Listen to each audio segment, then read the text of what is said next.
14th of January, a little bit later than 2018.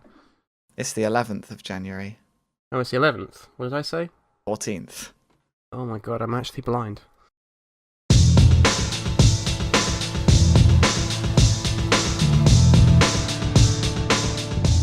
Welcome back to the Decent Thrills podcast, the least cringy theme park podcast. That is an actual review we received from Tom. A glowing review, I must thanks say. for that. Yeah. I'm glad this is the standard that we've set for future episodes. This episode is our recap of 2018. 2018 was a pretty big year. Yeah, it was coasters. A pretty big year for coasters. Big year for the UK. Not that we'll be talking about much about that because they've either been done or they've got an episode coming up. Yeah, so obviously we've done an episode on Wicker Man, so we don't need to say any more on that. And there's an Icon episode coming in the future, we promise. I think what I shall try and do for the Icon episode is we maybe will get it out just before Blackpool opening. Yes. Which would make it the next one we're recording after this session. Yeah, we're hopefully recording two. We're hopefully recording two in this session, so... Yeah. All right, so... so you actually get a consistent upload. Yeah, which we've not been very good at. That's the plan. So what are we doing? We may as well just start with Europe, I guess. Yeah. So what we've done is, as you know, last episode we asked for your little reviews on 2018 coasters if you've been on any of them, and we got quite good response. We got quite a few reviews. So we'll go through those, read them out, discuss them a bit, and hopefully it'll be good. Also, give our own opinions on the rides as well. Albeit we haven't been on most of these. No, we've only been on one of. We've only been on one of the coasters on this list, but that's all right. We can give our completely subjective opinions just looking at the rides. Yes.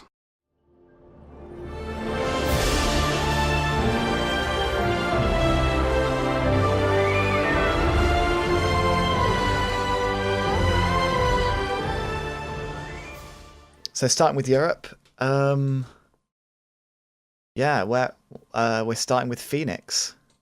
Toverland, yeah. It wasn't just... I mean, I know we're only talking about coasters, but Phoenix was like was it 2 new areas to the park, actually? Yeah, because there was Avalon, which is the area that Phoenix is in, and the boat ride and everything. Is it Merlin's Quest, the boat ride? Yeah, and then they have Port Laguna, which is a whole brand new big themed entrance they've got. Yeah. It's good. It does look really nice. Yeah, we have plans to maybe pop there next year if all goes well. Hopefully. Yeah. I mean, you really like this, don't you? I like the look of Toverland a lot in general. It just looks like a really nice small park, and things like Troy really interests me. Yeah, I'm a bit indifferent about Toverland. I mean, it looks good, but I don't think it looks I don't think it looks amazing per se, but it definitely doesn't look bad. It's something It's somewhere I want to go, but it hasn't really properly grabbed my attention, really, if that makes any sense. That's fair. But Phoenix. Yeah, massive new coaster for this park. Yeah. It looks good from what I've seen. Yeah. I mean, I'm not the I'll start again. I really do like the look of it. It looks like one of the best wings to me, and I'm someone who's not a massive fan of the Swarm. But even then, yeah, and I'm somebody who's definitely not a massive fan of the Swarm. But I do really like this. It looks like it has some good forces. I love the way it looks. The color scheme's great. The way it interacts with that lake, and all of it was just completely built out of nothing. It's pretty amazing. The whole pacing of this looks really good. I'm just rewatching a POV of it now.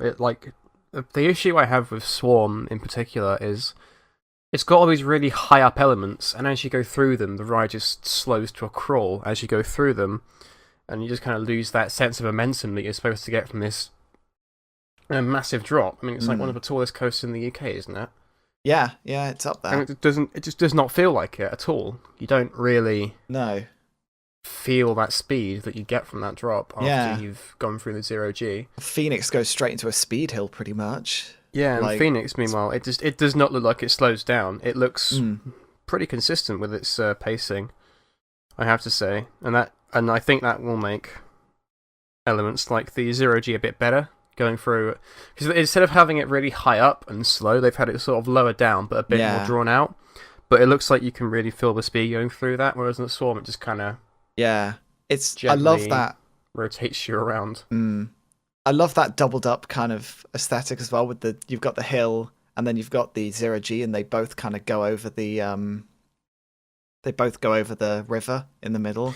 Yeah, well, kind of like what scenery they have, because they're missing quite a lot of it. Yeah, I'm guessing there's a lot they've got to finish on it still. So hopefully next year. Well, from what I've heard, I'm not sure whether they ran out of money or whether it was planned to be a multiple year thing. But one of the two.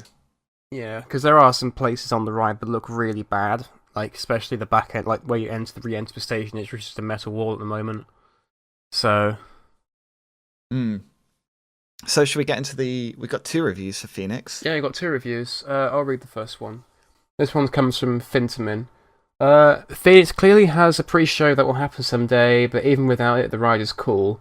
Wing over drop rides just like Flood to Daemonen. The airtime hill, whilst isn't ejector, is nicely sustained. Following Immelman and Helix are nice and have sustained positives, and the Helix really gets close to the ground. The zero G roll is probably my favourite element, and while you kind of realise the layout is short, it packs enough punch as the pacing ensures there are no dull moments, even during the last turns. My favourite seat turned out to be the back right, as all my previous beginning wings were as well. But our group seemed to differ regarding the best seat. All corners of the train were covered. Not only is the Key of Phoenix amazing, the whole area of Avalon deserves recognition for its design. I highly recommend visiting and theme park nerding it out inch by inch. Yeah, sounds good. Yeah, pretty much confirms what I thought about the pacing in that review. Yeah, I was saying that it doesn't let up. It certainly looks like it doesn't. Yeah. Right, so and then our second review was from Alex, who said wasn't expecting all that much from it, but I will say I'm a fan of the Swarm. Yeah, I don't think it's too special. I was surprised at just how forceful it was and how much air there was on the first hill, even with the vests. My number 6 just beating Takabisha. Yeah, that's quite high on list. I don't know. Maybe it'll break the whole cycle of me not liking wing coasters that much. Because the only wing coaster that really sort of stands out to me is Thunderbird.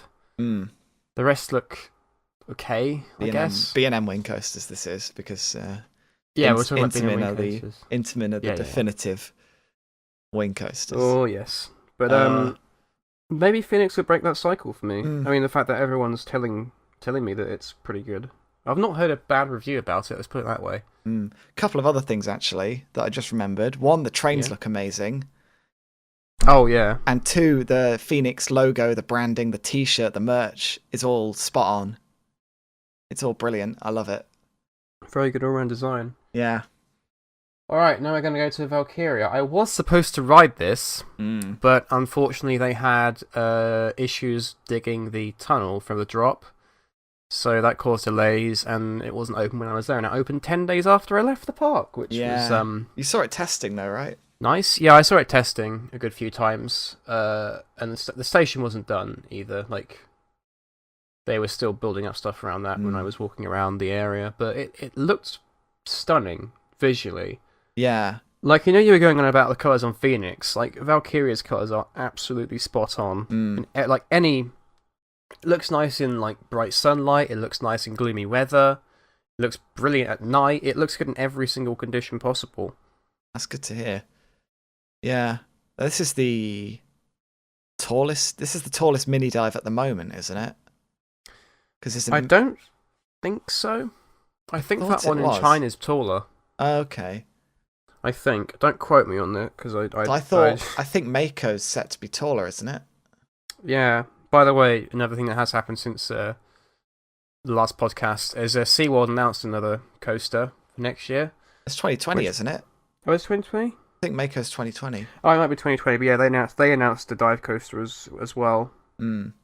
Yeah, they're popular. They're getting popular, these mini dives. Yeah, I mean, they don't require as much steel as a massive dive, do they? Yeah. They still accomplish similar things with it.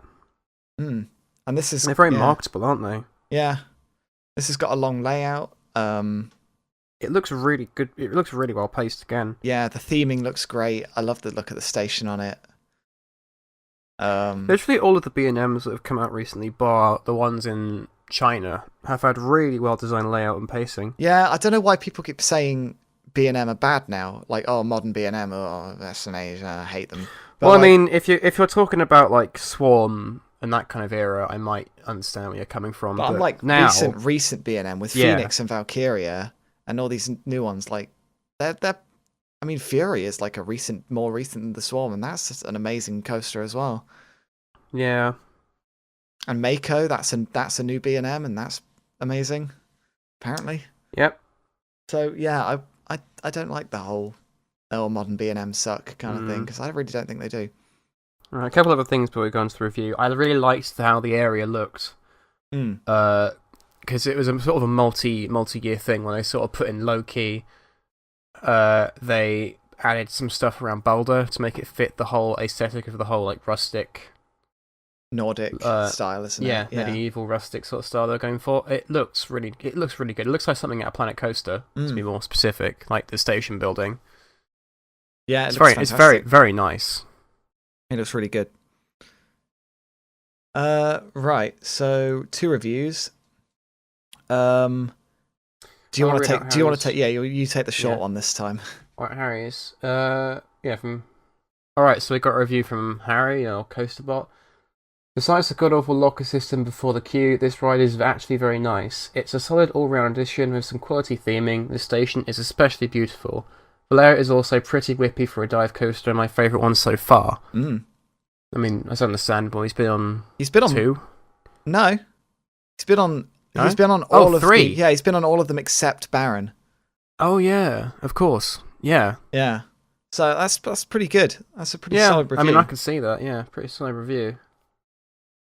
I know. Yeah, I mean, Harry said plenty about the locker system on that ride, so I'm sure that's. Yeah, he has. He really has. I still don't quite understand how it works, but I guess once we go there, we'll understand. Unless they've fixed it. Yeah. So Finterman's review. He left us another review. Thank you, Finterman, for these amazingly long, detailed reviews. These are good. So this from Finterman. It says Valkyria was my favourite dive machine so far. I've only done the 6 cross ones. It's finally a dive machine that has an actual complete layout that would still be fun without the gimmick drop. The drop is fun and integrated beautifully into the path. The Immelman is nice. The overbank is surprisingly fast and snappy, as is the following 0G roll. And the turnaround gives some breather before plenty of hang time in the last roll. Queue times were harsh even in September, immediately climbing up to 75 minutes after park opening, and only growing to 90 minutes during the day and never coming down. Leesburg tries to alleviate this waiting time with 4 different queues. Yes, 4. First rows, other rows, single rider, and fast pass. They don't allow any loose items in the queue, which bums me out, but they do offer 3 lockers right next to the exit. It's the only ride in the park to enforce this policy. Valkyria is clearly a hit amongst the general public, but I personally liked Loki even more. From Finterman. That's interesting. Liking Loki more. I mean, it was good. I did like Loki, but I didn't like it that much. I find it kind of interesting that. I've heard a lot of people say number 1 flat ride with Loki. Nah. No. Well, yeah. It's not even my favourite. Is it my favourite flat in the park? I can't even remember. Is it your favourite? It's either that or Aerospin. Is it your favourite permanent flat? No, God no. Telecan. Oh, of course. I forgot about Telecan. No, existing. Yeah, it is one of my. Loki was one of my favourites, but I find it hard to think that you have that over Valkyria. Who knows? Well, it depends what Interesting you like, about the multiple queues thing. I didn't know that until just now. Right, yeah. That's really weird. 4 queues. How would that work? So are there 4 entrances, or like does the queue split?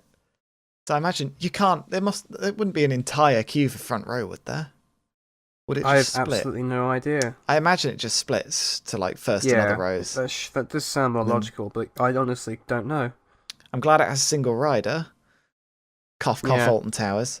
They'll bring it back. Well, they may or may not bring it back. It just depends. I mean, Nice. literally the only reason they took it away is because people kept abusing it. Yeah. And yeah, the queues, what you said about the queues, 75 minutes, 90 minutes.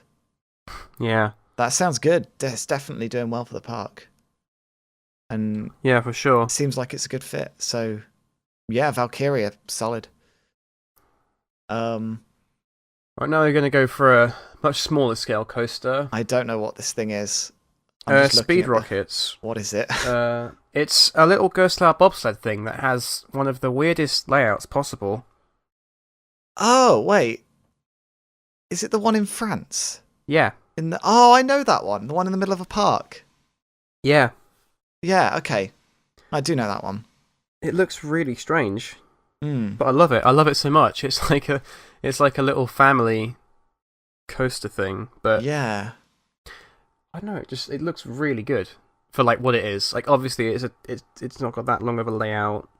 It's not very tall, but for a park that sort of size, it kind of makes sense, really. I mean, the only other things they have in the park are like very, Right. like really janky family rides that are like quite also small and powered. So it fits along quite nicely alongside them. Yeah, I could see that. The And train design on this looks amazing as well. I haven't seen this. I'm gonna have to look this up. Oh, they look really good. They are.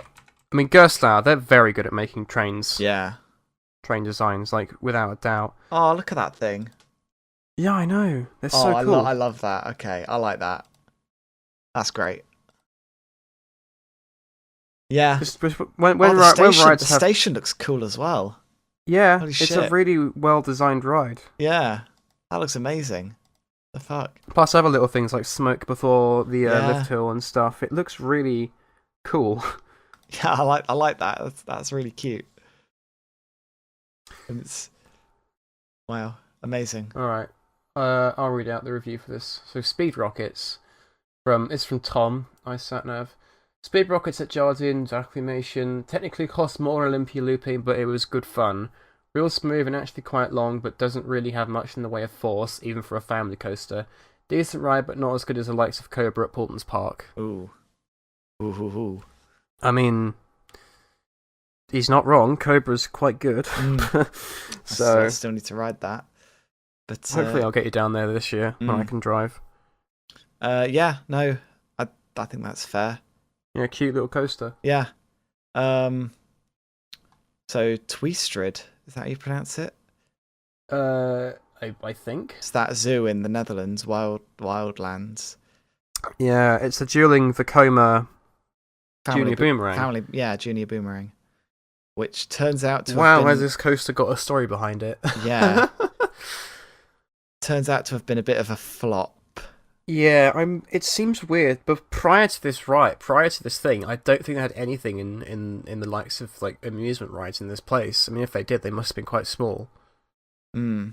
And then suddenly go like, yeah, I want to buy 2 Junior Boomerang coasters and expect to have a massive return on that. Out of nowhere. It was it feels like such a sudden decision. It's definitely a weird decision for that park to make. And it really has dicked them over, unfortunately. They are in debt now. Yeah. They haven't been able to get any profit this year. They've had to already reduce operations to one side only. Yeah. It's a real shame. It's such a shame because the coaster itself looks absolutely brilliant. Yeah. The way it duels looks really nice. I've heard only positive things about it. Yeah. It's such a tragic story. Like, it looks great, but like, why does this park have it? Oh god. Everything about it looks really cool though. The station design, the area, the trains. They've also got a slightly modified lap bar on as well compared to the other Junior Boomerang, so that's a new design.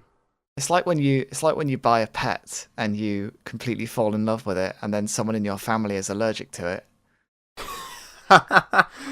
Yeah, that's certainly an analogy, all right. What?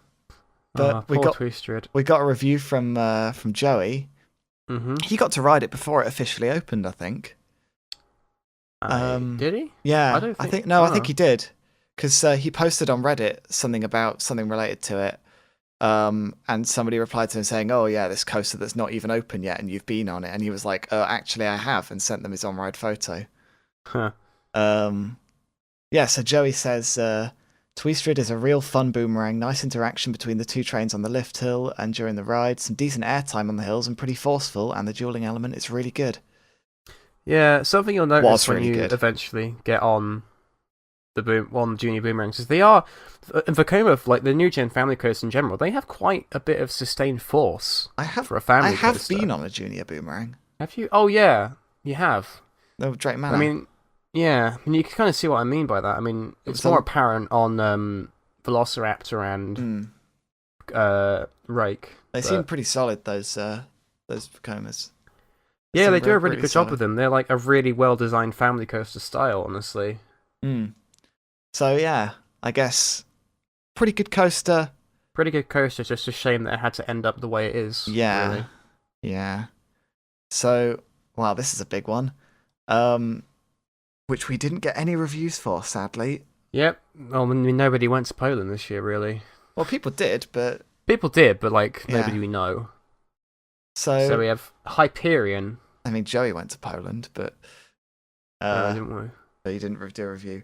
Hyperion, though. We'll go. I think we should go way back for this one because do you remember when this was just Vekoma versus Intamin? Vaguely, I was barely involved in the community back then, honestly. Basically, they put up a thing on Facebook saying you can choose our next roller coaster, which is so weird. They put up a design for a Vekoma hypercoaster and the Intamin one, and literally the one that got the most attention, well, allegedly the most attention, won, and we got the Intamin. We went through quite a few revisions from the initial one they put up against the Vekoma one, and the final layout is not quite as good as what we were shown initially. It's not bad, but the other ones did look a bit better. I think everyone, they go like, "Oh, we're going for a new coaster. Do you want Vekoma, who have had a bit of a rocky past but are starting to pull it back now with some good new rides that are quite obscure?" Because they done Lek at the time, and Lek wasn't even open then. No. So they had nothing really. Yeah. And, Intamin have got a massive legacy with things like I-305 and Skyrush and Maverick. So everyone just goes, "Oh, Intamin." Immediately, any enthusiast, anyone with any knowledge of coasters would be like, "Oh, Intamin. Amazing. Intamin, give it." And now, everyone's wishing that they went for the Vekoma. I don't. I still think they should have gone with the Intamin. I've seen a lot of people say it should have been Vekoma. The issue I have with the Vekoma one is the vests. Well, you say that, but if it had vests, you may think it may need vests because it has more forces. That's you say that, but Intamin have gotten away with some pretty strong laterals on their really open train design on Taron. Yeah. I mean, that's the main thing that appealed to me when it initially came out was the fact that you'd be able to have a hypercoaster with this really open seat design because I love really open seat design. Yeah. And especially at that sort of immense speed and going through these really whippy elements in those trains would have been amazing. And apparently it's pretty good. Yeah, I've heard Hyperion is great, but I've heard a lot of people say that it was overhyped by the community, and I do kind of agree with them to an extent. Because people were saying it was going to be the Skyrush killer, and I was just like, no. People were expecting Skyrush out of that thing, which was maybe not even in a million years. I could have seen it being better than Flying Aces, though. Maybe, yeah, maybe. But it looks pretty solid. The fucking turnaround. Yeah, with those 4 across seats. The dive, yeah. If you're sitting on the right row, if you're sitting on the right seat, you'll get fucking thrown over. That looks good. It's just, I don't know how to describe it. It's weird because it's like a new gen Intamin hypercoaster, but it just feels like a design that's always sort of been around. Kind of. It feels like a No Limits 2 design. Yeah. It just kind of feels like something that somebody sort of put together and then released, and it's been like, yeah, it looks pretty good. And then sort of kind of forgotten about. It's weird that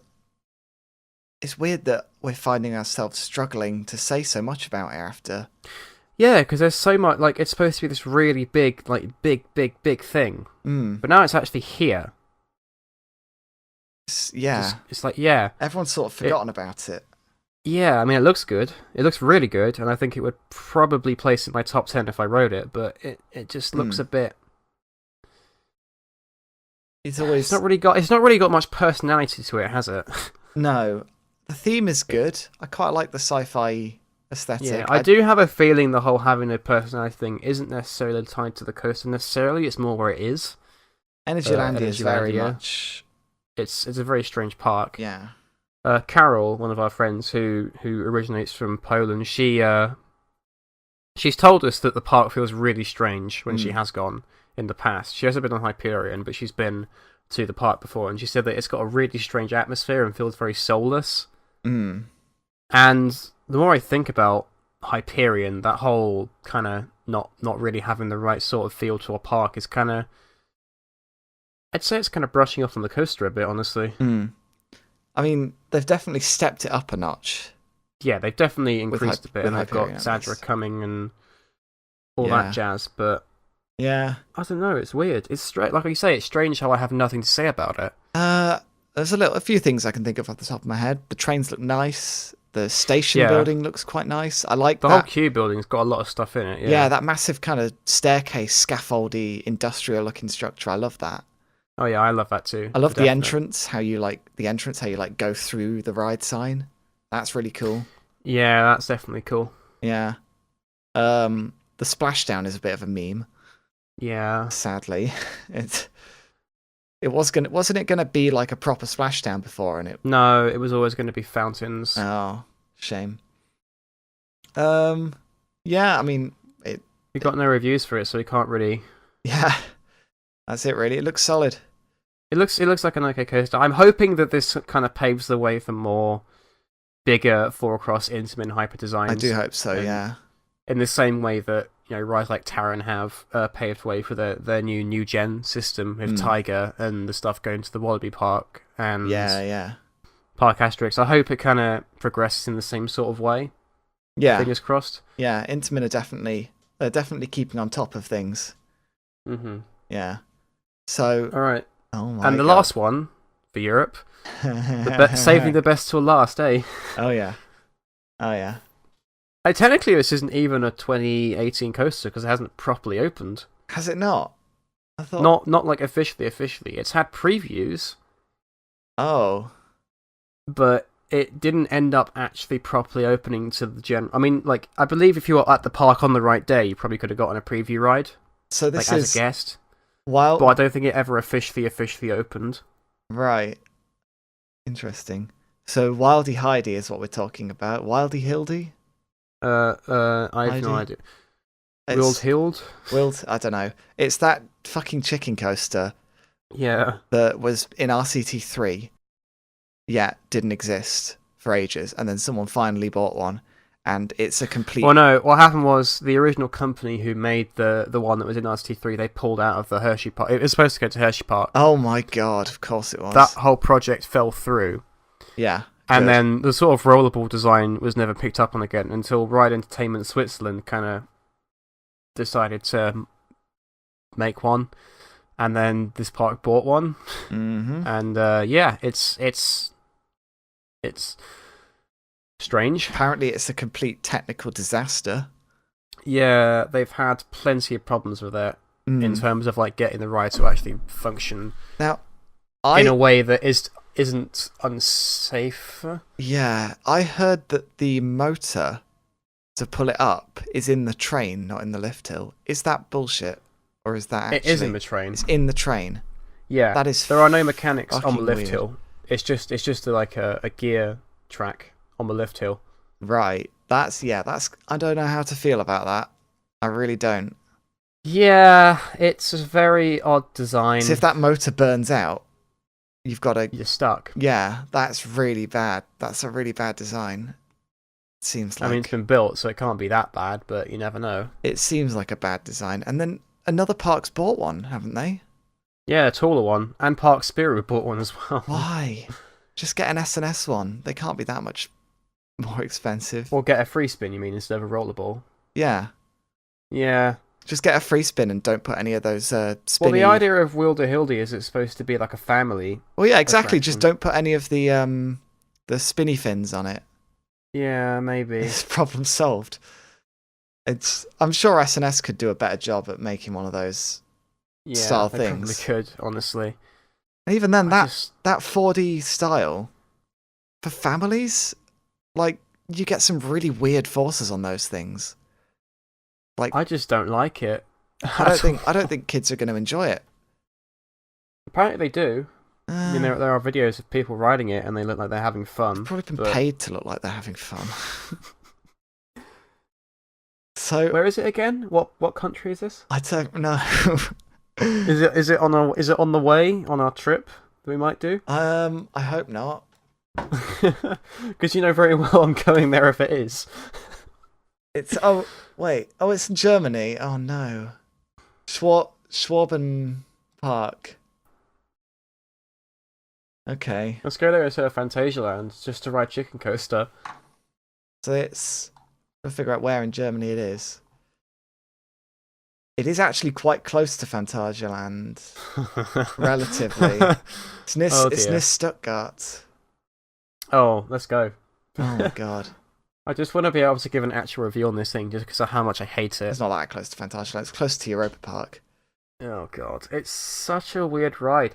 I mean, I'm not saying people shouldn't be able to enjoy it, but it's just like, what the fuck, Yeah, man? it's a little bit weird. So, shall we cross the Atlantic now?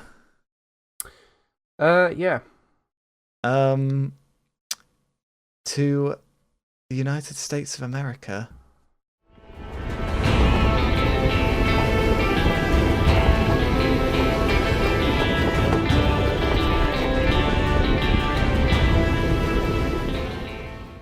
I think, right, so we'll start off with a roller coaster that also technically shouldn't be a 2018 coaster because it was supposed to open in 2017. Yeah. So, Merlin's Mayhem, which is an yes. S&S inverted coaster at Dutch Wonderland? Yeah, Yeah. that's where it is. I don't really know what to say about it, really. I've not seen much of it. This is one of the cases of, it's another one of these Vekoma suspended family coaster quote-unquote inspired designs. Mm. And I feel like the only reason you would go for this is if it was cheaper than a Vekoma design. Yeah, Because the Vekoma design is like so much better. that's what I would have thought. And it just looks so strange. Yeah. S&S is just such an odd company. I'm not saying it looks bad, it looks pretty fun, but I just don't understand why you wouldn't go with Vekoma on something like this. Mm. Yeah, strange. No, it's just one of those rides that just sort of exists. It had a bunch of issues being built due to the contractors. I don't think it was actually S&S's fault for once Wow. either. So Good. Well. So yeah. I don't get. I mean, this isn't the only one. There's also a couple other Vekoma suspended family coaster like rides that have opened, like one we're going to talk about later in Dubai area, Oh no. which is literally the same layout as an all Vekoma SFC, just Intamin. Right. That's strange. So, what else is there to say? Really, it's Yeah, that. it looks like an okay family coaster. I just don't understand why they didn't go with Vekoma. Yeah. All right. But yeah, this next one's going to be quite a quick one because it's just a clone that opened. But Tantrum at Darien Lake. It's the first permanent model of the Iron Shark Eurofighter layout. Yeah. It's quite funny about this coaster because Six Flags have recently acquired this park. Mm. Now, after the incident with New Texas Giant, Six Flags have a really shaky relationship with Gerstlauer, as far as I'm aware. So the fact that they've gone and bought Darien Lake just as they've got on a brand new Eurofighter. What was installed, I find Gerstlauer's quite funny. involvement with? New Texas Giant. Yeah. Why though? That was RMC. Their trains.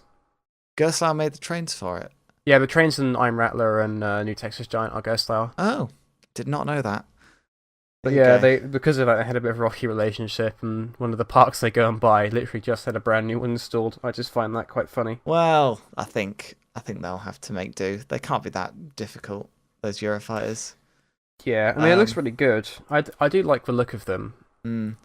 Isn't it like Darien Lake's first coaster in absolutely years as well? Yeah, I think it is. I mean, not bad.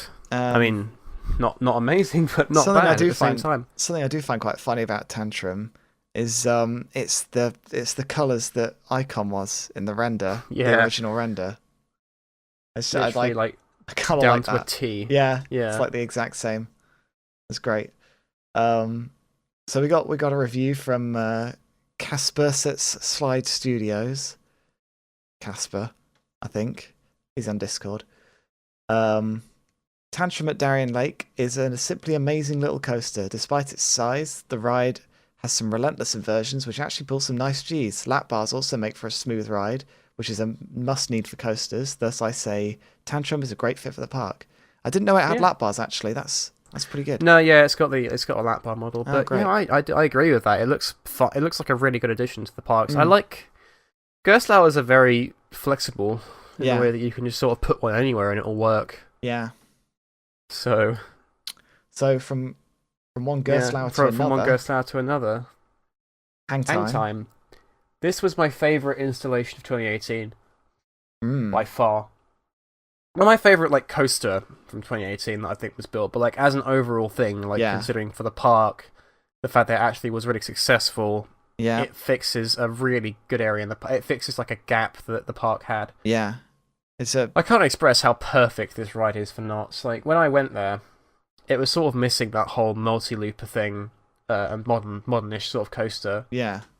And they had a boomerang there. The boomerang was a bit crap. There was a lot of abandoned space over by the boardwalk area, and now that's all filled in with this. And it's got one of the best lighting packages I think I've ever seen. Oh yeah, the lighting package is fucking amazing. I've seen those the amount videos of stuff they've done with it already. Like they do Halloween light sequences, Christmas light sequences. Oh yeah, they're sparing no expense with those lights. Just every so opportunity good. they get, they're showing them off, and I don't even blame them. I really don't either.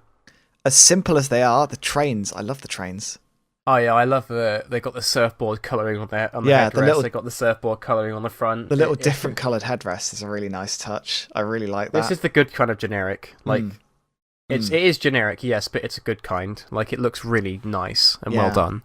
Yeah, the layout looks good. I remember that little when we were watching the testing footage and there was that little pump.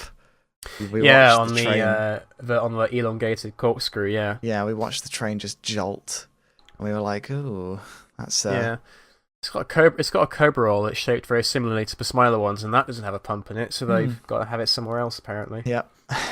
But I think they fixed that now. Yeah, I love every aspect about this coaster. It's such a fun little thing, and it's perfect for that park. Yeah. And it's also the only coaster that Cedar Fair installed this year that actually had a return in the first quarter. Oh god. So what a disaster. Yeah. I'm a man who likes colours, and I do think the colours of this, they fit very well into Knott's Berry Farm. It contrasts quite nicely against Accelerator, I think. Oh yeah. They do. Yeah. A couple other things about it. The holding drop is like a first for Gerstlauer. No. I've heard very mixed reviews about it. It's not, is it? Takabisha holds. Oh, kind of. It breaks at the top anyway. Yeah, but I'd say this one's a bit different because it's the 4-row. I mean, with Takabisha, it's like it does that just because of the whole angle thing. But this, it kind of acts like a dive coaster drop. Yeah. In a way. Yeah, I see that. No. Some people say that it kills the airtime on the drop. Some people say that it gives amazing airtime on the drop because of the hole in the back row. So it's very... I guess it depends where you sit. Yeah. Imagine if you're on the back row, you will get a pretty intense drop on that. Oh yeah, for definite. So, yeah, no, that's our thoughts, I guess. Yeah, that's our thoughts. We got a review from Frank on Never Silence Never, who's from Coasterbook Discord and r/Rollercoaster Discord.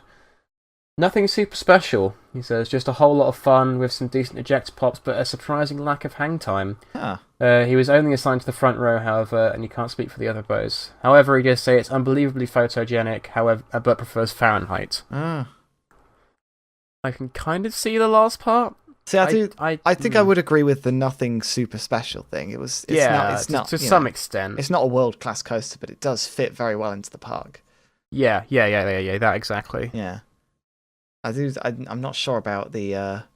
Well, he says there's not a lot of hang time, which is a bit worrying for a coaster called Hang Time. But it's Yeah.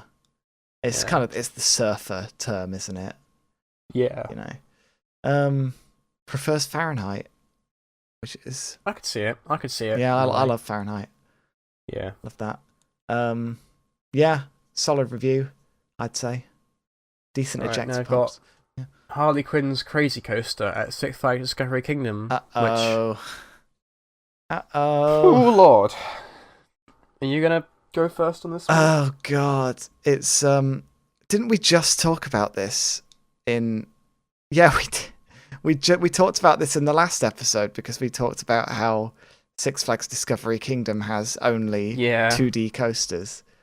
And apparently this one is a piece of shit as well. It looks so bad. Yeah. It looks so bad.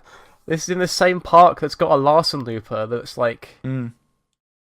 it's probably like just around 100, 200 foot away, and it looks so much better. Yeah, I've than heard people say this thing thing. is. I've heard people say it's like really disgustingly rough, like for what it is. It's really rattly, really It's uncomfortable. apparently rough, rattly, loud, boring forces. Doesn't feel like you get any momentum at all, and it's just a waste of time. And it keeps breaking down. Oh my god. Yeah, so we don't have any reviews for it, probably because no one bothered riding Yeah, it. because nobody would have actually been able to ride it. It's been down for so long. Oh god. So yeah, shit. I do want to address a couple things about it though. When the Skywarps were initially announced, Mm. there are a lot of people I knew giving them praise because, like, oh, it's a brand new design and wow, so innovative. Wow, this is. If I ever say innovation doesn't always equate to good, this is what I mean. Yeah. Like, I don't care if it's like some brand new design we've never seen before. Is it good? Yes or no? And with this, it's pretty much a definite no at the moment. And Skyline agree that it's not good, and they said they're going to try and fix it for the next one, which they have coming. They've got one going to SeaWorld Somewhere. San Diego. Yes, and Is it San Diego? I think it is. Yeah. Yeah, it is. Yeah. But it's one of the different layouts, isn't it? It's the it's the lower down one. the Horizon with the inversion. Is it? Yeah, I don't. Yeah, I can't it's even the remember. Horizon. All I know think. is apparently the loading platform for that is extremely complex as well, so they're going to have even more technical stuff to install for this one. Oh god. Okay. Who buys these? I know a lot of people as well who some people were saying, "Oh, Tower should get one of these. Like they should get the low down version. It's perfect for like the low to the ground." Like, no. No. Just flat no. I don't want one of those in the UK. I mean, okay, yes. Size-wise, it might fit, but sound-wise, it's so boring looking. Yeah. Oh my God. I don't get these I think. at all. I mean, the individual who suggested this is a little bit obsessed with RMC, so he probably just went, "Oh, it's got RMC track. It must be amazing." And asked for that. Oh yeah, he did as well. I mean, I wasn't even thinking of him. I was thinking more of other people. But Okay. yeah, he also like said that parks should get one, even though they're trash. Yeah. Okay. So that's enough of that fucking thing. From an absolutely awful coaster to an absolutely fantastic coaster. Yeah. Oscar's Wacky Taxi. Oscar's Wacky Taxi. Man, what a meme. This thing is such a meme. Yeah, it's a good meme. Yeah, I remember when the trains were shown at IAPA, everyone lost their shit because they look amazing. I love them. Oh my god! And those little gravity groups are just they're pretty good for like their size. They look Apparently, ace. yeah. I love Oscar's Wacky. I love everything about this coaster. Mm. The set, like the way it's just integrated with Sesame Place. And apparently it's really, really good as well. Like, it's not even just that. Yeah. Like, apparently it has some really good forces for a wooden coaster. Yeah.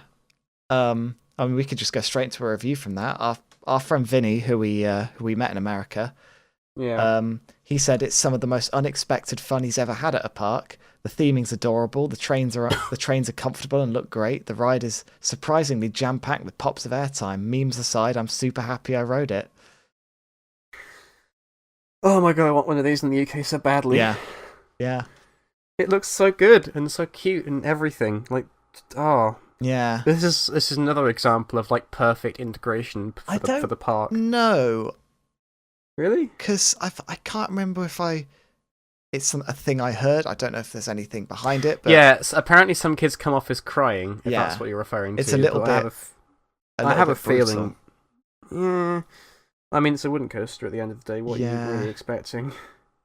To be fair, Spinball at Alton Towers also makes children cry. So, Yeah. whatever. Oscar's Then Wacky Taxi. it's not for everyone, clearly. But it looks good. I love it so much. And the supports being like bright, luminous green as well. Oh yeah. Well, not luminous green. It's like a dark green. It's like Yeah. it's like garden Yeah. garden poles or something. Portland's Park recently announced their expansion. Well, like where it's going to be. Yeah. I please be one of these. I'll be so happy. I would actually just want to live there and just ride that all day, every day. I would actually prioritize going there if that happened. Yeah. I mean, you should be prioritizing it anyway. It's like the best park in the UK. Yeah. Right. So we've got some more RMCs up next. Oh, you mean some more single rail coasters? Well, yeah, some more single rail coasters. Yeah. Oh, yeah, because RMC did actually do a track for They did the track for, yeah. Alright, so we've got the Railblazer and Wonder Woman Golden Lasso coaster, which is the first RMC Raptor design. Now I've got quite a lot to say about these. Do you want to shoot them? Yeah, I fucking hate the train design. Okay. Yeah. And I think that is the one thing that's keeping this from being like a really good design. Yeah, because the layout looks amazing. The layout looks absolutely fantastic. A lot of people who say they've been on its edge, ridiculously forceful. They've got it really high on their lists. But those trains... I remember when the testing footage came out and I was watching them like, holy shit, are they going to trim this? Like, that looks so intense. Yeah, they just absolutely fly. It's like flying through completely unbanked turns. And you're like, is that safe for humans? It just looks ridiculous. Yeah, for sure. I do also remember somebody, I can't find this image for the life of me, but I remember seeing it when the ride opened. Somebody posted a picture of like the burns that they'd acquired from their shoulders. Oh yeah, that was on the restraints. Yeah, funny story about that, right? On Railblazer, they had these padded. They had this like cover over the sort of seatbelty thing that goes over your shoulders. Yeah.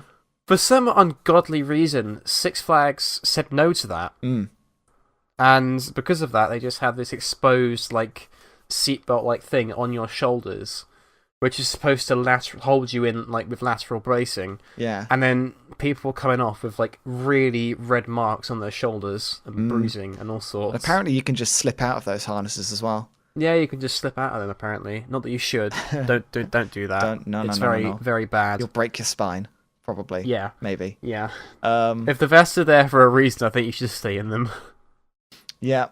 As much as us enthusiasts love to push the limits of restraints, maybe stick to these ones. Yeah. Yeah, I think they look great. They shouldn't be installed absolutely everywhere, like somebody in the UK community wants them to be. Same person as before. Yeah, same person as before. But I really want to see one of these built on like a pier, like by the sea. I want one of these at probably I do kind of want. If I was to choose something for Adventure Island, I'd choose one of these.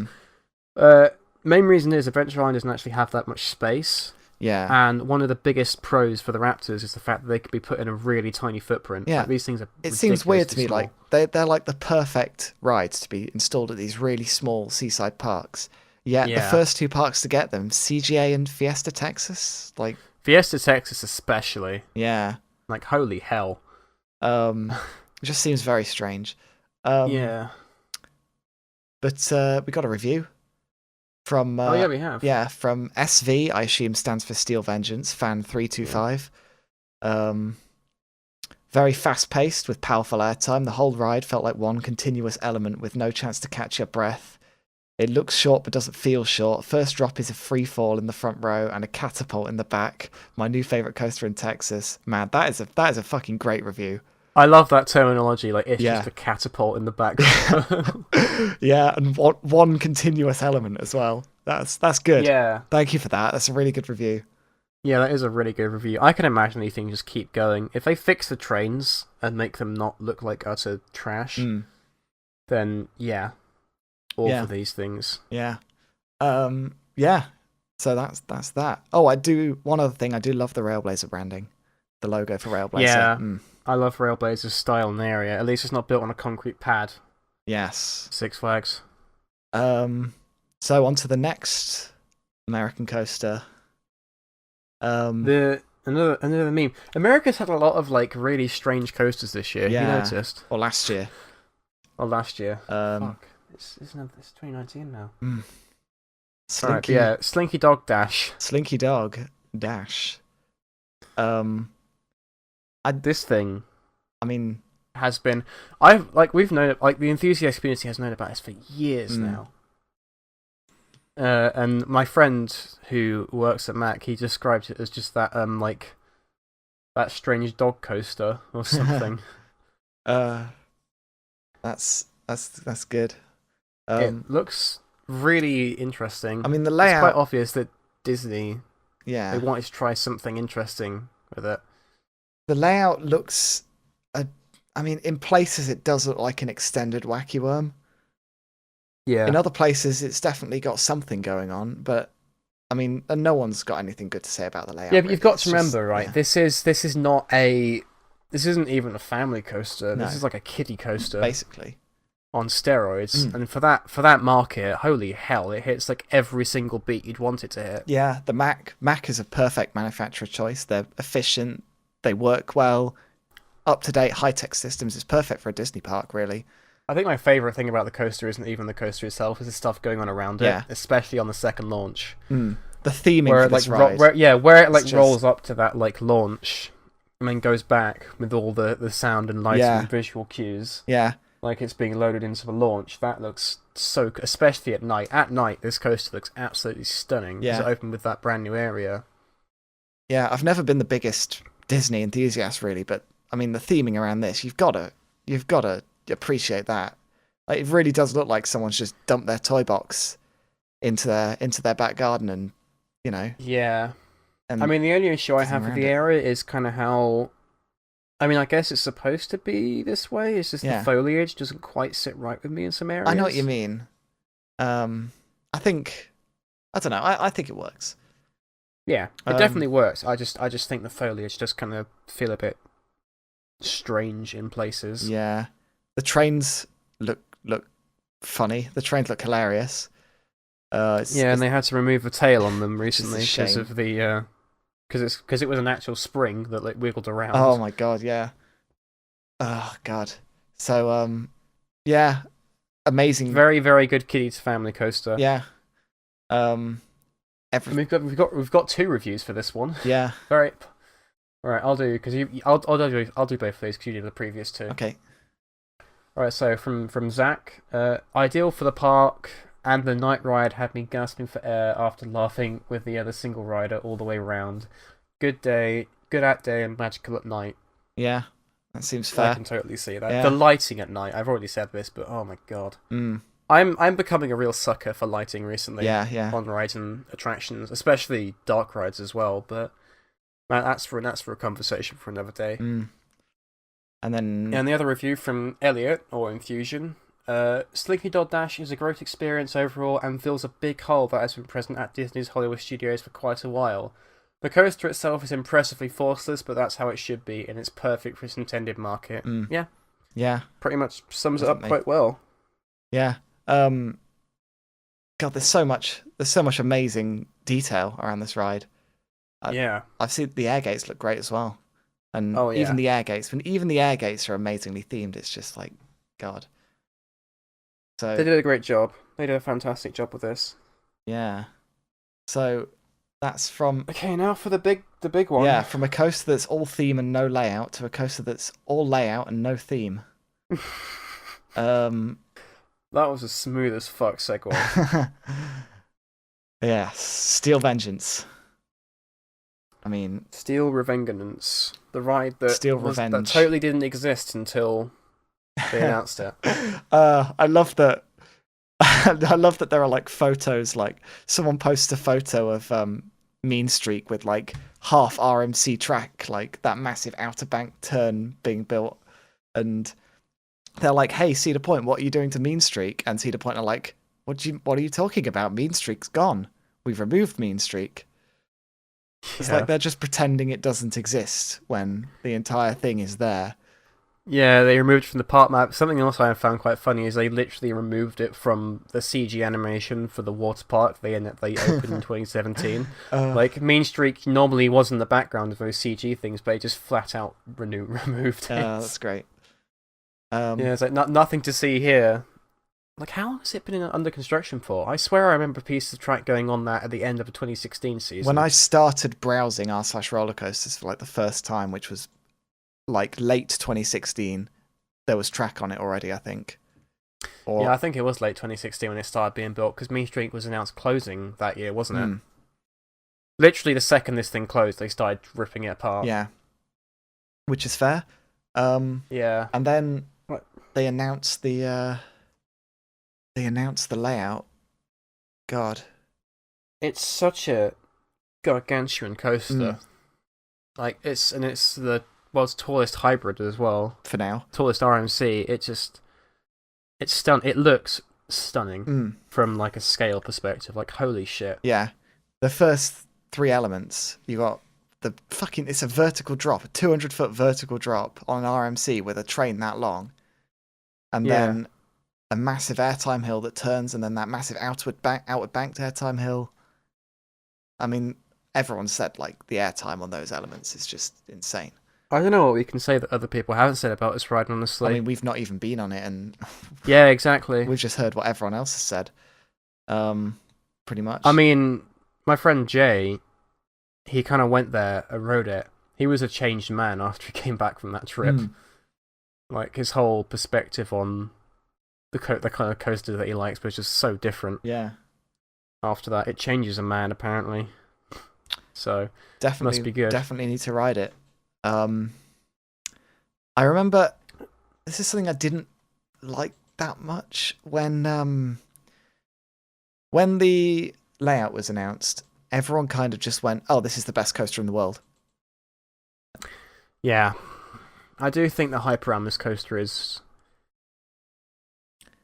What's the word big. that I can say? It's big. It's big. Yeah, the hype around this ride is big. A bit too. Okay, I'm gonna say the hype's too big. Doesn't mean it's not a good ride. I still think it's like one of the best in the world. Don't get me wrong, but I do think that people really. I don't like the idea that Steel Vengeance, like, it is the best coaster in the world, and if you rank anything up, you're wrong. It's like not even up for debate with some people. Yeah, that sort of thing. I don't like that. Which is, I fell into this trap with Icon when it opened, and I was like, oh, Icon is the best ride in the UK, and you're gonna piss people off saying that. I mean, you still think it is, don't you? I still think it is the best coaster in the UK, but I'm not not as aggressively as I used to, and I can definitely see why people would disagree. That's the thing, but we'll go into the 2 reviews because I think that will give us some more stuff to discuss. So we got one from Sam, Brick Tycoon, who says, Steel Vengeance Cedar Point, long, relentless, filled with fantastic airtime, the step up into the mid-course, the double up, and the finale are the best airtime moments. The only issues with the ride the only issues with the ride are that it lacks positives, and the first 2 inversions are kind of shaky. Shake? I've never heard that before. No. Can't be that bad. From judging from the PFVs I've seen, they look really smooth, but I mean, I guess at that speed. Yeah. They can't be that bad anyway. Yeah. But the whole lacks positives thing is definitely something I can see. Oh, we're going to be getting onto that in the next one, don't you worry. The one that we've actually been on. So the other one, Steel Vengeance, is really good. Whilst it doesn't have a whole lot to it other than airtime and sheer length, it's almost entirely amazing. Or it's almost entirely amazing varied airtime, ranging from strong flow to sustained ejector for a long time. hard to find anything else quite like it. That's from Frank again. Nova Science Never. It does look like one of those things that you kind of have to be there to fully understand Yeah. it. Honestly, I mean, I'm saying that like, I think it might be overhyped a little. I've not been on it, so I can't truly say that with. Yeah, we might just You know. ride it one day and be like, okay, fair enough. Yeah. Yeah, but until then, I can't really.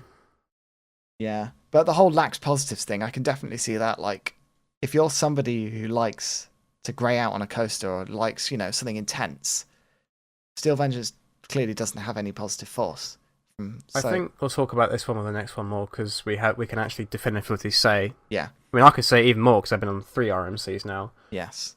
But yeah, Steel Vengeance. It looks like one of the best roller coasters in the world. It's just a shame that. Oh no, actually, before we move on, let's talk about the controversies because this had quite a few things with it. Oh God. Yeah. Should we start from the beginning? To when they didn't install a proper block system. Yeah, they rushed it and they didn't get the block system working quite right. Yeah. And on the first day it was open to the public, it bumped in the station and damaged the station and the trains. Whoops.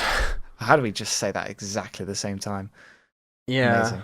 But yeah, so yeah, they broke it on the first day of opening. And there was a lot of like people just seem to be like, oh, it doesn't matter that much. Because it's Steel Vengeance. If this was something else, if this was something smaller, like if Wicker Man had crashed on its first day of operation, the entire fucking enthusiast community would have absolutely lost their shit. Yeah. Steel Vengeance, no, it's fine, dude. It's fine. They'll fix it. It's okay. And then it comes out that it's going to be running on one train for like a month, and they're like, it's fine, More than a month. It was on one train for way more than a month, it? I think. I think. Yeah, it was. God, I thought it well, was. because they went to they only put 2 trains on after they got the block system working kind of again. And even then, it's didn't designed even to run 3, isn't it? Yeah, the capacity was awful. That thing with on one train. Your brand new roller coaster that everybody is going to want to ride, one of the best roller coasters in the world, and you've got one train operations due to a fuck up that you just. I find that. I mean, I wouldn't say necessarily unforgiving. I just find that incredibly horrific from like a ride management standpoint. That's just not good, is it? What happened there? Yeah.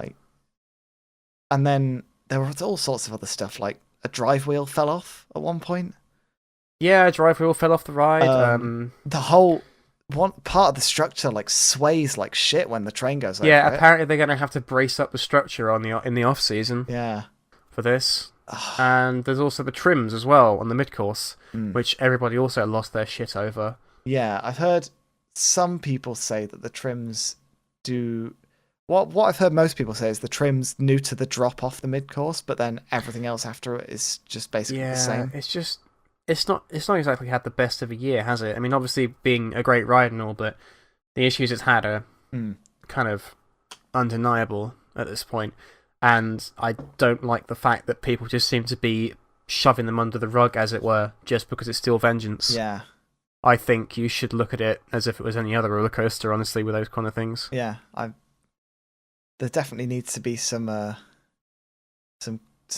blame there. Yeah. Speaking of RMCs have had terrible issues, we'll talk about the other one. Well, we got the Cedar Fair. The Cedar Fair, and then there's a Six Flags one as well. Yeah. So this is the one we rode. Yeah. Twisted Timbers. Yes.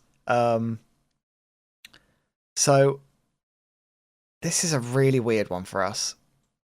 And I know we are going to do a King's Dominion podcast at some point. So I'm not going to... We've also been told not to talk about him much by the person we were at the King's Dominion. Yeah. I mean, it's good. Twisted Timbers, it's great. We're not going to talk about the issues we had on the trip. Specifically, we'll go into those on the... Yeah. But as a coaster, it's good, isn't it? It's good, but going back to that whole lack of positives thing, RMCs are not forceful in positives at all, and that really does show on this ride. I was quite surprised by that. Like, one thing I like about Twisted Timbers is it is entirely airtime filled. And that is great. Like, you're just constantly getting airtime the whole way around, which is fun. But at the same time, it's all airtime all the way around, and you're like, towards the end, you're kind of like, okay, I've done airtime now, and you're like, oh, there's an inversion, and then you go through the inversion, and you're like, oh, that was just an inversion. Yeah, I mean, I have a feeling this might be linked to the fact that our rides were not great. No, I mean, I've heard when this ride first opened that it was absolutely destroying people with forces. No, when it was open, it wasn't that great. It was around Coaster-Con time where it was destroying people. Yeah. But they also had plenty of issues with this one as well, overshooting the brake run and almost completely broke the brake run as well. They had to put a circular saw to the transfer as well, didn't they? Yeah, because the steel had expanded. Yeah. In the weather. This is why it really annoys me when people kind of just idolize. It annoys me when people bash rides in the UK for like these minor issues, but if it happens in the US, no one gives a shit. Yeah, but like people idolize RMC. It's like, have you seen the 2018 rides? They've all had issues. Well, bar one. Yeah, most of them have had issues. They're new systems. I mean, I guess it's their new systems, isn't it? It's all their new stuff. Raptors have had issues, and the Cedar Fair RMCs have had plenty of issues. Yeah. Harley Quinn, while it isn't fully their design, they did have a hand in it, I'd say. Yeah. So yeah, it's Twisted Timbers is a really weird one for us to talk about because people were absolutely blown away by it at CoasterCon. Said it's amazing. They were they were blown away by the airtime. I've heard people say the airtime's stronger than Steel Vengeance. But when we rode it, we weren't blown away by it.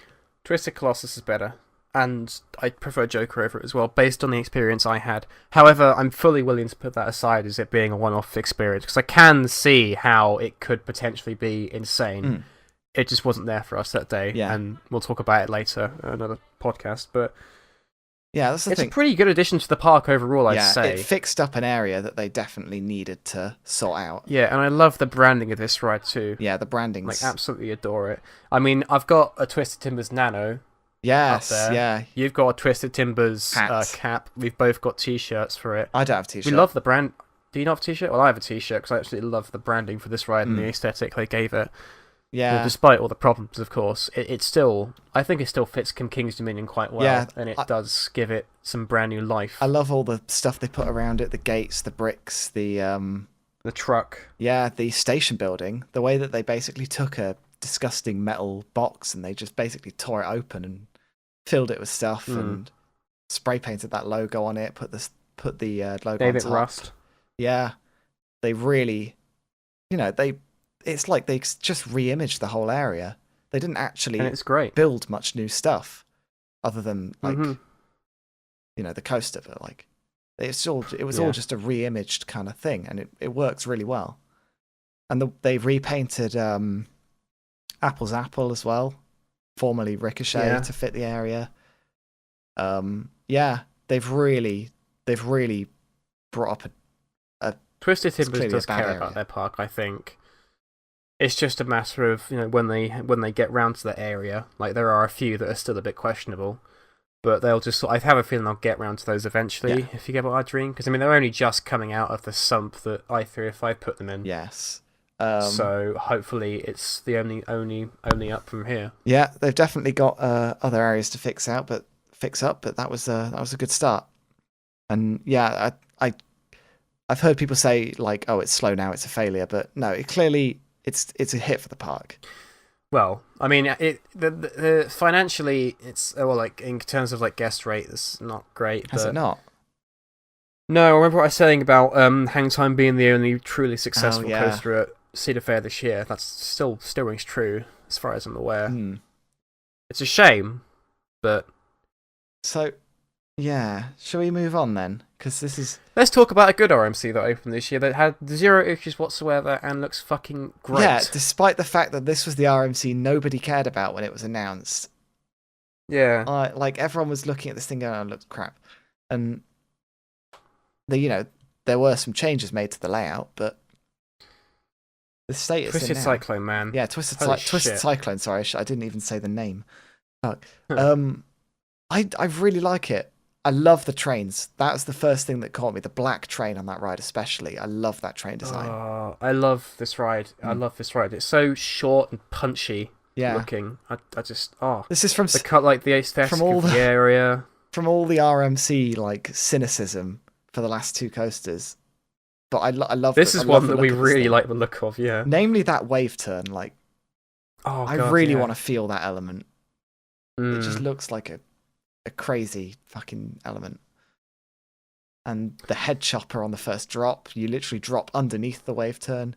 It's got loads of little punchy airtime moments. The airtime hill out of the overbank looks absolutely ridiculous, and the hills underneath the structure on the way back. It's small and short, but it looks like it really packs a punch for what it has. Yeah, colours look nice as well. The blue track on the white supports. Oh yeah. The pacing of this ride, and it just looks like from an off-ride perspective with those trains going around. It's got the legacy trains on it, unlike the other two, which got the modern ones on. It just looks so nice. And it didn't have. I don't think it had any issues on opening as well. No, no issues whatsoever. Makes you think. Yeah, I mean, to be fair, they are using legacy trains and whatever. I say it's the only one to open with legacy trains, and it's the only one to open that doesn't have issues. So there you go. Yeah, interestingly, Hakage is going to have a legacy trains as well. Yeah, so that hopefully will have a successful opening. Yeah. Alright, well, what have we got next? The next one we've got is a Mack coaster. Yeah. Time Traveler. Yeah. Silver Dollar City. This is a ride that I also really like the look of this year. Because the innovation, I remember I mentioned earlier about the whole innovation thing not always being good. This was something new looking that I actually was really excited for, because it actually does genuinely open up a lot more things to do. Yeah. It's the only spinning coaster that does more than just be a family coaster. Yeah. Really. I mean, it's still aimed at the family market, but it's got like inversions on it, it's got launches. Yeah. It's got a fucking 90-degree drop out of the station. That's just... I remember seeing that element, like, just a vertical drop out of the station. We're like, excuse me? What? Like, that's literally a start. So, yeah. Like, it's a spinning coaster with multiple inversions, 2 launches, and a vertical drop. It's like... It's just, there's so much to it. And apparently it's pretty good. Yeah, the trains. Oh, the trains. The trains are absolutely gorgeous. I love them. I love the aesthetic of this ride. It's another thing I've noticed. Like I know people sort of talk about Icon and make fun of the whole stylization thing. You do realise that a lot of rides in the US do this. Yeah. Right. They've been doing it for years. Yeah. Stylization isn't a bad thing, and Time Travel is definitely a prime example of that. Yeah. The ride sign for Time Traveler, by the way, the animated thing looks amazing. Yeah, with that illusion. Yeah. Yeah. I love that they play Clocks by Coldplay in the station.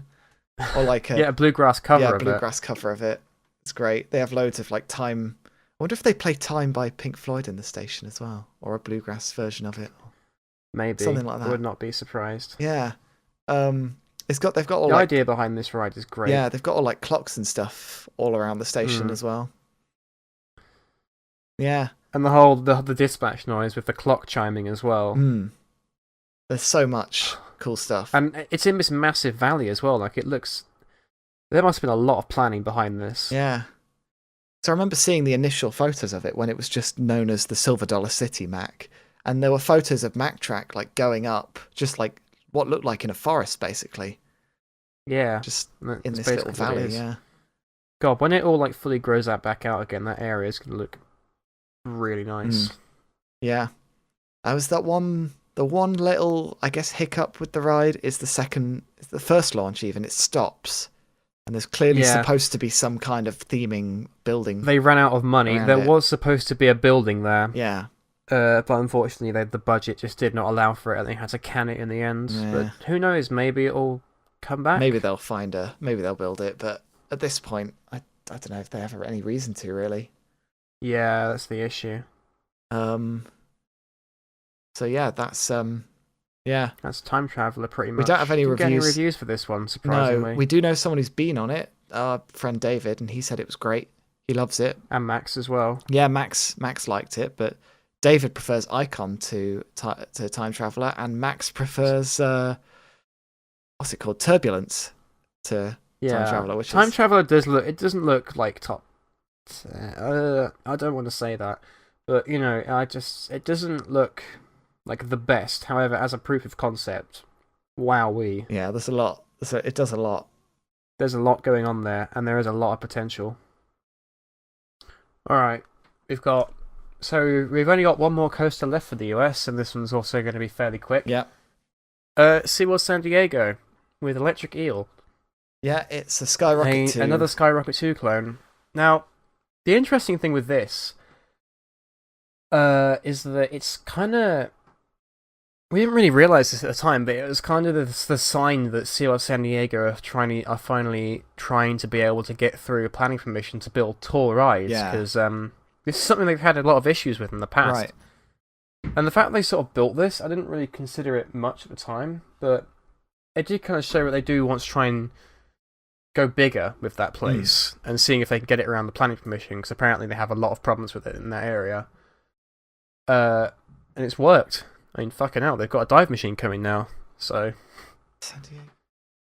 Yeah. Is it San Diego? Yeah, San Diego. Yeah, I'm losing track of which parks have which now. Yeah, the SeaWorld park. Yeah, I know what you mean. It's like San Diego, it's San Diego. San Antonio. Yeah, they kind of merge together in your head, don't What they? does Don't San worry about Antonio that. have? I don't know. We might. San Antonio has Electric Eel, Great White, Wavebreaker. Oh yeah, Electric Eel's the Morgan, isn't it? At San Antonio. Yeah. Yeah. Okay. At San Antonio, and the Electric Eel at Diego, which one we're talking about, is the Skyrocket 2. Yeah. Okay. I'm on it now. Interesting addition. There was a lot of concept art for this ride, but never ended up coming to fruition, which is kind of upsetting because there was going to be a color change further up the structure. Yeah. And it was going to start at like a deeper color at the bottom and slowly rise up into a lighter color. That looked cool as fuck on the plans, but turns out they just had it in the same solid color throughout the whole ride, which is a bit of a disappointment. Yeah. One other thing I remember about this ride actually is it just sort of appeared within a week. Like the track arrived on site and within a week it was up and testing. Like those Skyrocket 2s, they just go up. Hopefully that's happening right now. Busch Gardens Tampa. Yep. The final that's the last Skyrocket that SeaWorld bought. They bought 3, didn't they? Apparently, one of them was Tempesto, one of them was that one, and then the last one is Tigris. So yeah. That's pretty much all we have to film. Not exactly the biggest finish off to the US, but you know, it's a Skyrocket 2.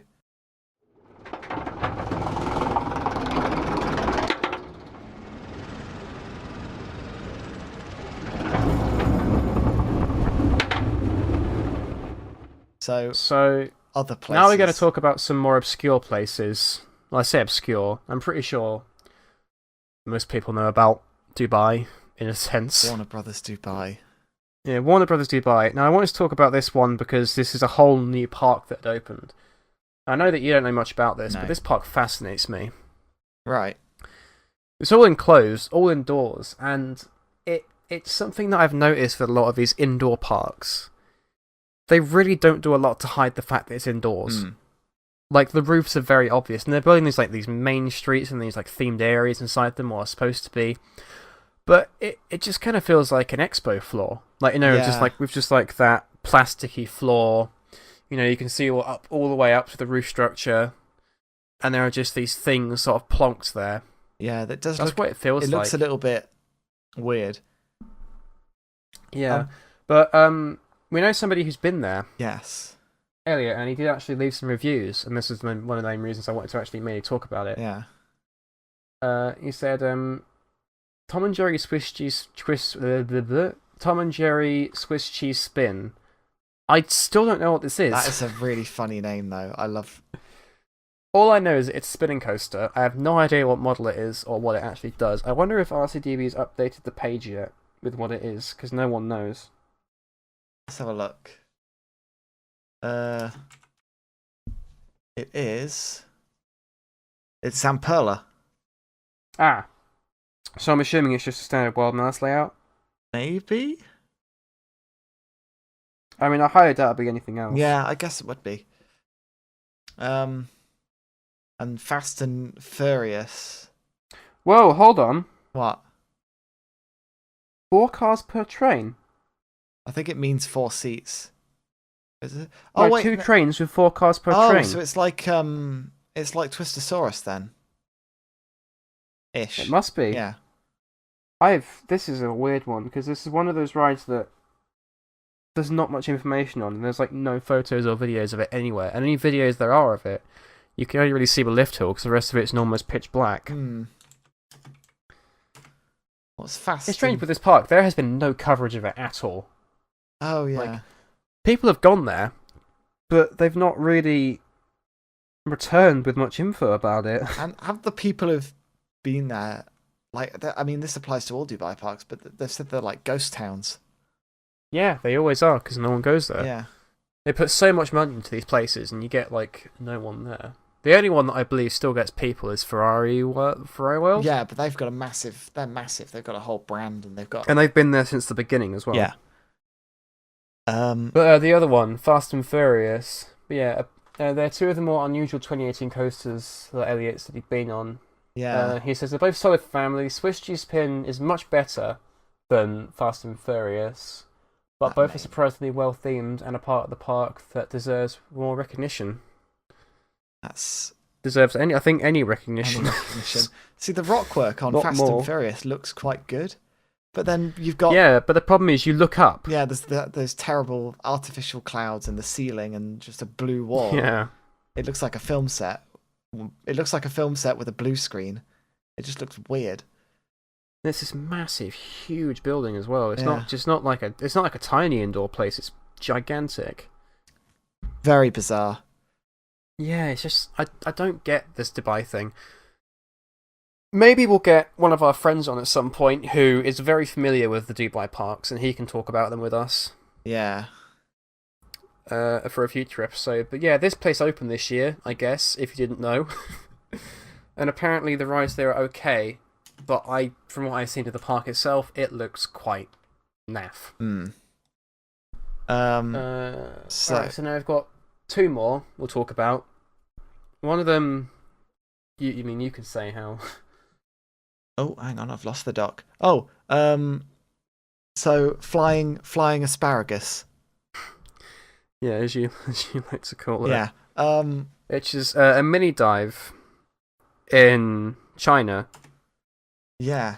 The only thing I really want to say about this is I can't find the RCDB page. I really like it's called Western Regions Heaven on RCDB, that's why. I really like the colour scheme.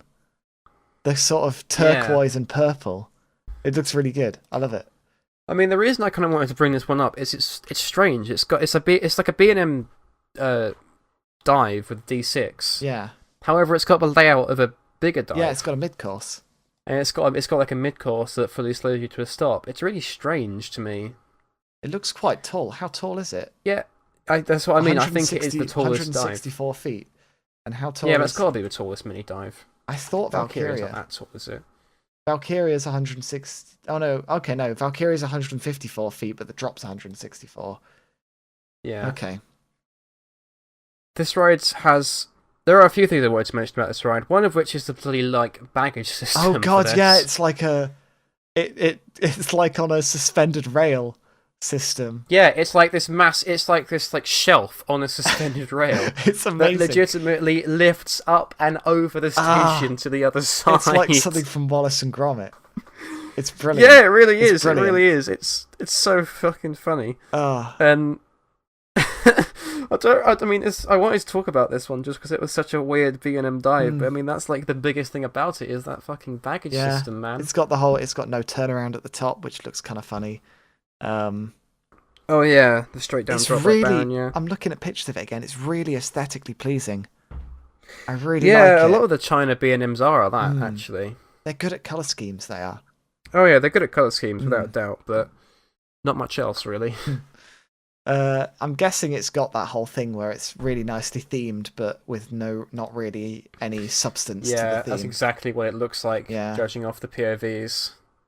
Good old China. Yeah. But the layout looks pretty solid. Yeah, I like it, honestly. And the final coaster, which pretty much only just opened. Yeah. Last month, was it? Yeah, I think so. Or month before, Steel Dolphin. Not.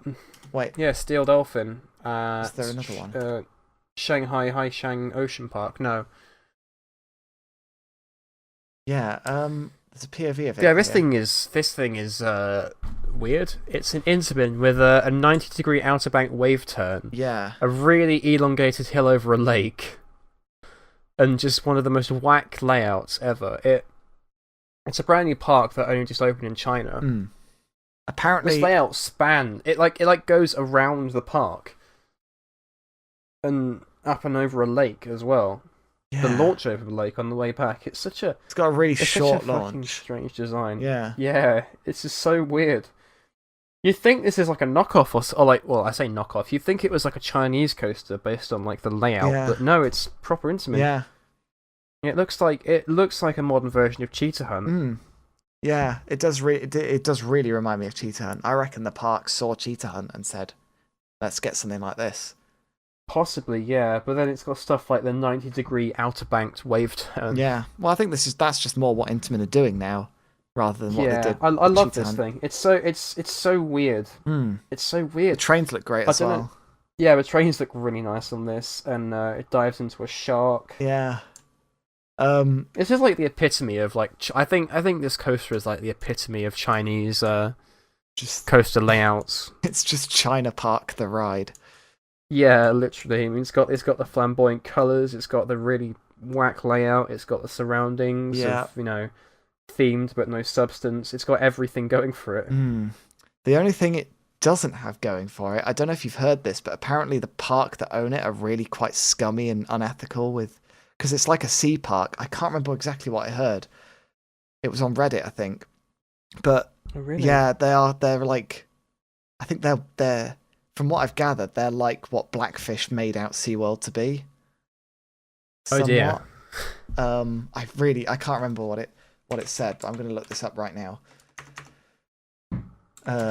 Because I need to remind myself what it was. But yeah, I've heard some not great things. Yeah, it does kind of feel like a Chinese attempt at a SeaWorld park, this whole place in general. Yes.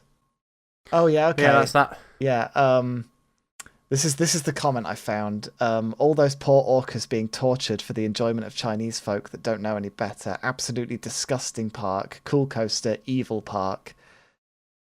Jesus. Yeah. So yeah, they still capture orcas, and a bit of a shitty park, from what I've gathered. But I mean, whatever. It's just some comments on Reddit. It could be complete bullshit, but who knows? Yeah, that's Steel Dolphin, and that's it. That's it. That's a nice light note to leave a on. nice light subject to end on. So that's most of the new for 2018 coasters. Yeah, pretty much. Man, what a year. Yeah. There's been quite a lot of weird stuff this year, especially. It really has been. I mean, it's been a great year for roller coasters. And in general. It looks like 2020 is going to be even better from the looks of it. Oh, yeah. Yeah. Fantastic year.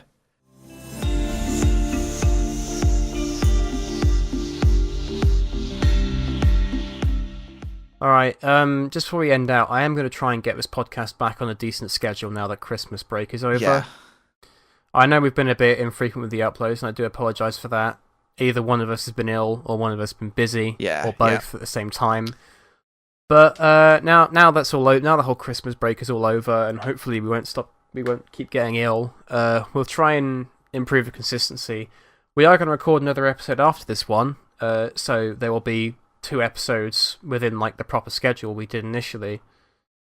So hopefully that'll work out, and then hopefully we'll have another one ready by then as well. Yep, let's hope so. Right, you can close out. Yep.